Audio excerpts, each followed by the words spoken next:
नमस्कार दोस्तों, भारतीय जनता पार्टी का बंगाल में बड़ा विकेट गिरा है। जी हां, आपको बता दें, भारतीय जनता पार्टी के दिग्गज नेता एवं बंगाल भारतीय जनता पार्टी उपाध्यक्ष मुकुल राय और उनके बेटे शुभ्रांशु राय अभी अभी तृणमूल कांग्रेस में शामिल हो चुके हैं। मुकुल राय और उनके बेटे शुभ्रांशु राय का खोज बंगाल के मुख्यमंत्री ममता बनर्जी और उनके भतीजे अभिषेक बनर्जी ने दोनों कद्दावर नेता का पार्टी में स्वागत किया है और ममता बनर्जी के भतीजे अभिषेक बनर्जी ने मुकुल राय और उनके बेटे शुभ्रांशु राय को तृणमूल कांग्रेस का पट्टा पहनाकर पार्टी की सदस्यता दिलाई है। अब मुकुल राय के भारतीय जनता पार्टी से टीएमसी में शामिल होने पर भारतीय जनता पार्टी को माना जा रहा है ये बहुत बड़ा झटका है, क्योंकि मुकुल राय भारतीय जनता पार्टी के बंगाल में एक कद्दावर नेता माने जाते थे। मुकुल राय जब तक टीएमसी में थे, यानी 2017 से पहले, वो ममता बनर्जी के राइट हैंड माने जाते थे।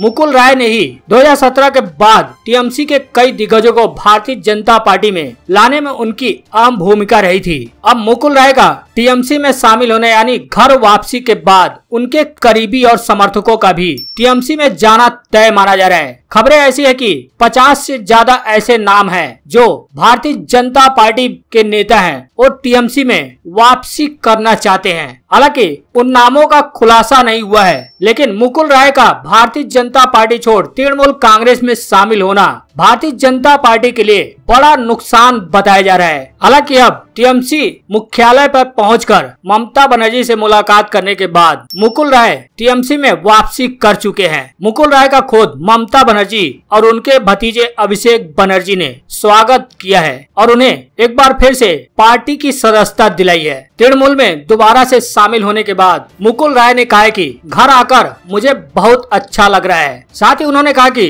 वर्तमान में भारतीय जनता पार्टी की जो स्थिति है उसमें इस वक्त कोई भी रहना नहीं चाहेगा। हालांकि ममता बनर्जी ने कहा कि ये ट्रांसफर पॉलिटिक्स है। जो भी नेता भारतीय जनता पार्टी छोड़कर आना चाहते हैं उनका टीएमसी में स्वागत है। उन्होंने कहा कि हमने किसी भी प्रकार का किसी से धोखा नहीं किया है और न ही हमारी ऐसी मंशा रही है कि हम किसी को धोखा दें। साथ ही ममता बनर्जी का यह कहना है कि जो भी ईमानदार नेता है सिर्फ उन्हीं को ही टीएमसी में जगह मिलेगी। ममता बनर्जी ने कहा कि हम किसी भी एजेंसी का इस्तेमाल करके नेताओं को तोड़कर पार्टी में नहीं शामिल करा रहे हैं। उन्होंने आरोप लगाया कि जिस तरह से भारतीय जनता पार्टी तमाम तरह की एजेंसियों का इस्तेमाल करके पार्टियों को तोड़ने की कोशिश करती है। उन्होंने कहा कि मुकुल राय पार्टी में दोबारा से वापस आना चाहते थे, इसलिए उन्हें पार्टी में दोबारा से शामिल किया गया है। साथ ही ममता बनर्जी ने यह भी साफ किया है कि टीएमसी छोड़कर भारतीय जनता पार्टी में गए कई नेता टीएमसी में वापस आना चाहते हैं। हालांकि मुख्यमंत्री ममता बनर्जी का कहना है कि बाकी कौन से नेता वापसी करना चाहते हैं या वापस आएंगे उनको लेकर अभी तक कोई फैसला नहीं हुआ है, लेकिन मुकुल राय वापस आना चाहते थे। उनकी इच्छा के अनुसार ही उन्हें पार्टी में शामिल कराया गया है।